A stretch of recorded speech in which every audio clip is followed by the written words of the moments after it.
আজকে আমার আলোচনার বিষয় একেবারে থেতলিয়ে পড়া লিঙ্গের একটি হোমিওপ্যাথি ঔষধ। দেশের এবং প্রবাসের ভাই বোনদের প্রতি সালাম। আসসালামু আলাইকুম। আমি প্রভাষক ডাক্তার রিক্তা পারভিন, হোমিওপ্যাথি এবং আয়ুর্বেদিক চিকিৎসক। পুরুষাঙ্গের নিস্তেজতা অর্থাৎ পুরুষাঙ্গ একেবারে ছোট হয়ে গেছে। নিস্তেজ অবস্থায় মনে হয় কচ্ছপের মতো ভিতরে ইন হয়ে গেছে, অর্থাৎ ঢুকে গেছে। লিঙ্গ একদম ছোট হয়ে গেছে, চিকন হয়ে গেছে, আগা মোটা গোড়া চিকন, এবং উত্থান অবস্থায় যখন শক্ত হয় তখন শিরাগুলো ভেসে থাকা। এগুলোই এখন পুরুষের কমন একটা প্রশ্ন, কমন চিকিৎসা, যে কেন এটা হলো, এর চিকিৎসা কি।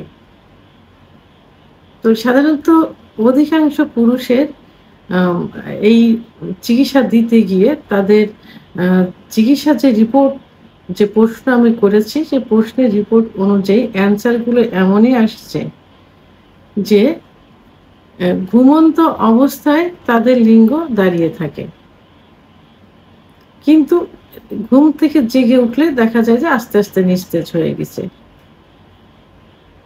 কোনো রকম কাম উত্তেজনা নেই, অর্থাৎ কোনো উত্তেজনা নেই, কোনো মানে কারোর সঙ্গে সহবাসে লিপ্ত হয়ে স্বপ্নদোষ হচ্ছে এমন না, এমনিতেই স্বপ্নদোষ হয়ে যাচ্ছে। জেগে দেখছে যে তাদের বীর্যপাত হয়ে গেছে, কাপড় চোপড় ভিজে গেছে। আদর, সোহাগ, আলিঙ্গন অর্থাৎ সহবাসের পূর্বে স্ত্রী যতই ফোর ফেলে করুক না কেন, লিঙ্গের উত্থান হয় না।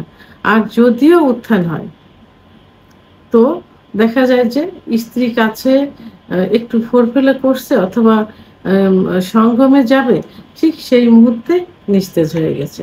আবার কেউ বলে থাকে যে ভিতরে ইন করছে, ইন করার পরে এমনিতে বীর্যপাত ছাড়া এমনি নিস্তেজে বেরিয়ে চলে আসছে। আবার কারোর অভিযোগ থাকে যে ইচ্ছে হয় কিন্তু উত্থান হয় না। মানসিকভাবে ইচ্ছাটা হচ্ছে যে স্ত্রীর কাছে যাব, পার্টনারের কাছে যাব, সহবাস করব, স্ত্রীকে সুখ দেব, নিজের সুখ পাবো, কিন্তু মনের দিক দিয়ে খুব হচ্ছে, কিন্তু উত্থান হচ্ছে না, লিঙ্গ দাঁড়াচ্ছে না। আবার অনেকে বলে যে ইচ্ছা তো নেই, উত্থানও তো নেই, যা বা একটু ইচ্ছা হলো, যা বা একটু উত্থান হলো, সহবাসে গেলাম, বুঝতেই পারলাম না কিভাবে যেন বীর্যপাত হয়ে গেছে প্রথমবার। তো হওয়ার সঙ্গে সঙ্গে একদম নিস্তেজ, হওয়ার পরেই বাইরে বেরিয়ে আসলো, তারপরে নিস্তেজ। কোনোভাবেই একদিন দুই দিন সে প্রথম রাত শেষ হলো, দ্বিতীয় রাত শেষ হলো, পরের দিনেও আর লিঙ্গ উত্থান হয় না। মনের দিক থেকে একটু ইচ্ছা হয়, কিন্তু লিঙ্গ আর দাঁড়ায় না, দেখা যায় সপ্তাহ কেটে যায়। তো এগুলোই থাকে পুরুষের কমন অভিযোগ। তো এই অভিযোগ জন্য আজকে আমি অনলি একটি হোমিওপ্যাথি মেডিসিন নিয়ে আলোচনা করব, যে ওষুধটির লক্ষণের সঙ্গে আমি যে লক্ষণগুলো বললাম বহু মিল আছে। এটা ঠিক এই লক্ষণগুলোর জন্যই এই ওষুধটি পারফেক্ট। ওষুধটি হলো ক্যালিডিয়াম সেগুইনিয়াম। ক্যালিডিয়াম সেগুইনিয়াম ওষুধটি প্রথমে 30 শক্তি ব্যবহার করবেন। ওষুধটি 2 ফোঁটা জিহ্বার উপর দিয়ে সকালে এবং দুপুরে সেবন করতে হবে 3 সপ্তাহ, এবং এই একই ওষুধ 30 দিন পরে গিয়ে অথবা ডাক্তারের সঙ্গে পরামর্শ করবেন রোগ লক্ষণের উপর ভিত্তি করে, এবং সরাসরি আমাকেই আপনারা নেক্সট টাইমে প্রশ্ন করবেন। এই ভিডিওর স্ক্রিনে একটা নাম্বার দেওয়া আছে, লাস্টে 58 নাম্বার, এটা আমার হোয়াটসঅ্যাপ নাম্বার, পার্সোনাল নাম্বার। তো পার্সোনাল নাম্বার আমাকে পাওয়া যাবে না, হোয়াটসঅ্যাপে প্রথমে নক করবেন, না পারলে মেসেজ দিয়ে রাখবেন, টেক্সট করবেন, আমি যোগাযোগ করব।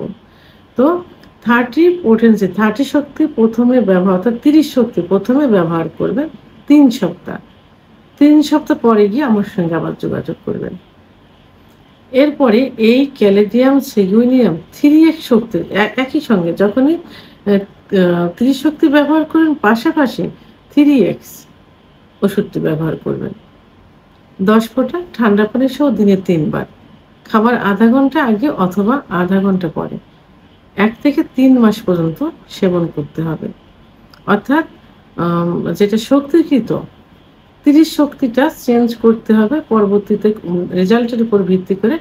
আর এই 30 শক্তিটা 3 মাস পর্যন্ত খেয়ে যাবেন।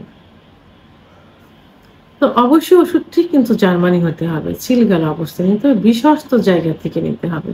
কারণ হোমিওপ্যাথি ওষুধ দেখতে কিন্তু সব একই রকম।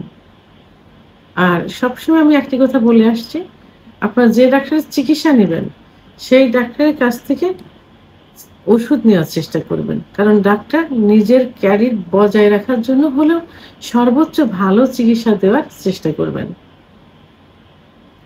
ভিডিওটি সম্পর্কে যদি কোনো মতামত থেকে থাকে অবশ্যই কমেন্টসের মাধ্যমে জানাবেন। আর ভিডিওটি ভালো লাগলে লাইক, কমেন্ট, সাবস্ক্রাইব করে আমার সঙ্গে থাকুন। আল্লাহ হাফেজ।